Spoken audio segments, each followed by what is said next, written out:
Round 8 of the Tata Steel Masters was a bloodbath. There were 4 decisive games and I'm going to show you one of them. This game is played between Viswanathan Anand and Shakhriyar Mamedyarov. So Anand had the white pieces in this game. He played e4. Mamedyarov played c6, the Caro-Kann defense. We have d4, d5, e5 from Anand going for the advanced variation.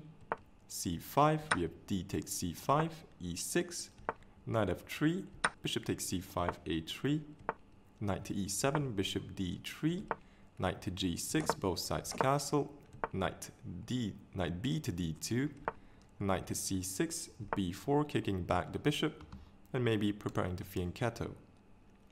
Bishop b6 for Mamedyarov. So there was actually a game where Anand was playing the black side against Viswanathan, and Viswanathan in this position played bishop b2 to protect the e5 pawn. But here Anand decided to give up his strong light square bishop. Bishop takes g6. An interesting novelty from Anand. So in this position, Mamedyarov decided to capture with the f-pawn, instead of capturing towards the center with h takes g6. Well, there are pros and cons. The good thing is that black gets the open f-file, but this pawn on e6 could become a weakness for black. So Anand now played knight to b3, trying to play for the d4 square. Bishop to d7, rook to e1, giving more protection to e5. a5 from Mamedyarov, b5, knight to e7, a4, rook to c8, and here Anand played bishop to e3, a logical move, trying to exchange off black's good bishop and gain more control of the d4 square. So if black tries to play bishop c7, then knight to c5, now attacking b7, and if b6, knight b7, attacking the queen, queen e8, knight d6, forking queen and rook, so that has to be taken, but now this pawn on b6 falls. And white is much better in this position due to his passed b pawn, and a5 is also going to drop as well. So in this position, Mamedyarov kind of had to take on e3. Rook takes e3, knight to f5, rook d3, and now g5 from Mamedyarov. So we can now see the reason behind f takes g6. Black might consider maneuvering his bishop over to the king side, maybe to one of these squares, and this is very typical in French defense structures with the pawn on e6 and d5. So after g5, instead of g5, here black could also try knight to h4. This is another idea, trying to trade away one of white's important pieces. So white's knight is an important defender for his king and also does a good job of guarding the e5 pawn. So if the knight is traded, then e5 can be hit with moves like queen c7 and also rook to f5. So knight to h4 is definitely an idea here.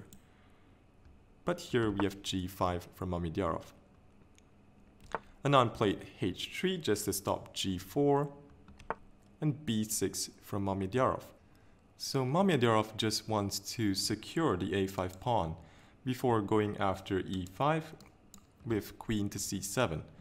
But unfortunately, this is a mistake because black's queen is in line with the enemy rook, and white has a very good response to this.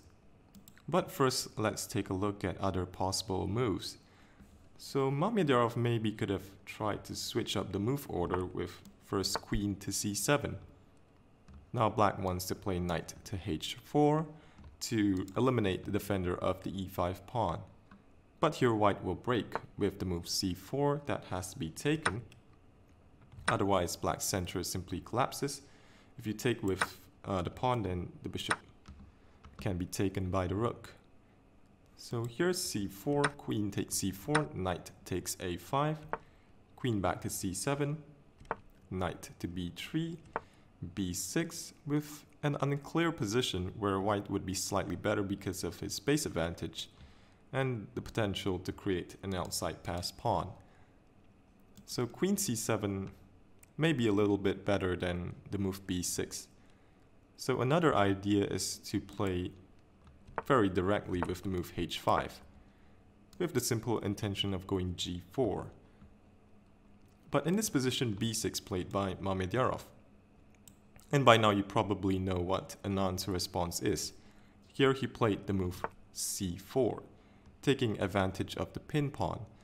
So rook takes c4 from Mamedyarov, and rook takes d5. This is Anand's idea. So if e takes d5, queen takes d5 check, followed by taking the rook. White is up a pawn, and this pass pawn is very dangerous. So in this position, Mamedyarov played rook to f7, defending the bishop. Rook back to d3. So Mamedyarov's position is already difficult. The light square bishop is a horrible piece and it's currently pinned. And if black tries to untangle with a move like queen to e7, for example, then rook c1. And now white is threatening queen c7 with the idea of simply just hacking off the queenside pawns. So in this position, Mamedyarov tries to play actively. Now he plays g4, trying to stir up some trouble. But here Anand played knight f to d2, not allowing any counterplay, hitting the rook. Rook b4, and now h takes g4, and the queen defends the pawn.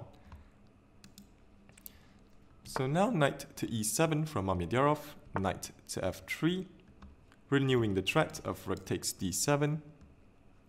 So knight to d5, and we have knight b to d4, blocking this rook's attack on the pawn. And also pressuring the e6 pawn as well. So Mamedyarov played rook to f4, attacking the pawn, but this now makes black's king vulnerable along this a to g8 diagonal. And Anand takes advantage of this. Here knight to c2. This attacks the rook, but more importantly, opens up this rook-queen battery. Rook b to e4. And now the winning tactical shot from Anand. Rook takes d5. So that was taken. Queen takes d5 check. And in this position, Shakhriyar Mamedyarov resigned. If king f8, then rook to d1 wins material. Let's look at a possible continuation. If king to e7, then queen d6. e6 attacking the pinned bishop. And if rook takes e6, queen takes f4. So with this win, Vishy leads the tournament together with Magnus Carlsen. Magnus also won a very nice game against Richard Rapport. So that is all for this video. I hope you enjoyed the game. Thanks for watching and have a great day.